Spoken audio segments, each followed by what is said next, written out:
من ئێستا لە حوزرەی گوندی بێراوم سەر بە ناحیە بالیسان دیارە وەکو دەیبین کۆمەڵە فەقێکی زۆری لێیە باز لەوە دەکرێت کە نزیکەی 70 ساڵە خزمەت بە ئاینی پیرۆزی ئیسلام دەکرێت لێرە و فەقەی هەیە ئەم حوزرەیە. دیمەنی حوزرەیەکە لە گوندی بێراوەی سەر بە ناحیەی بالیسان لێرە هاوشێوەی ساڵانی دێرین فەقەیەکان ڕیز دەبەستن بە شێوەی ئەڵقەی و بەشێکیشان ڕێگایەکی دووریان بڕیوە بۆ ئەوەی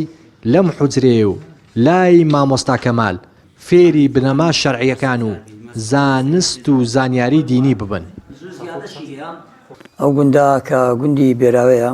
لە ناحیەی بالیسان ئەو حوزرێش کە ئەمە وە فکرمان بێت لە باو باپیران لە قەدیم لە دێرین زەمان حوزرە و مەدرسەی هەر هەبووە وانێ هەتا 6-7 ساڵێکی مەدرسە و دیڕاسەتی تێدا هەکرایە وەکو یاسا و دەستوری قەدیم ئەو یاسا و دەستوری قەدیم زمانی ئیمامی شافعی ئیمامی حەنەفی مەدرسەکەیان زۆر بووە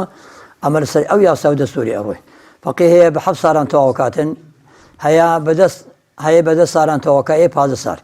هەیە زۆر زیرەکە هەیە وەسەتە هەیە یعنی وەکو نازیرەکە ئەزا لە پاشان ئەبێتە ئیمام و خەتیب.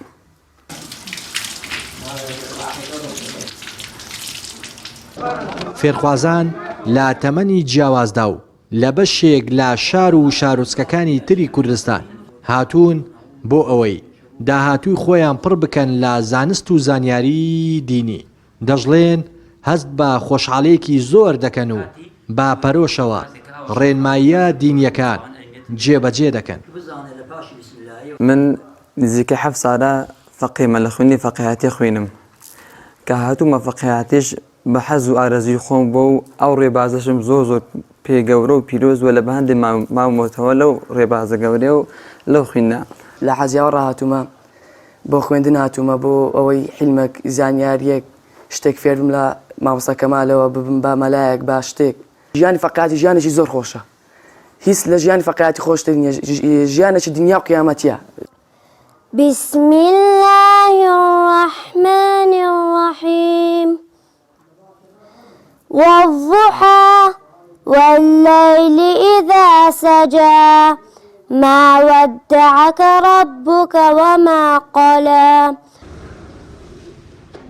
لا ڕابردوودا حوزرەکان چەندین کەسایەتی و زانای ئاینیان پێگەیاندووە تاکە سەرچاوەی فێربوونی زانست و زانیاری دینی بوون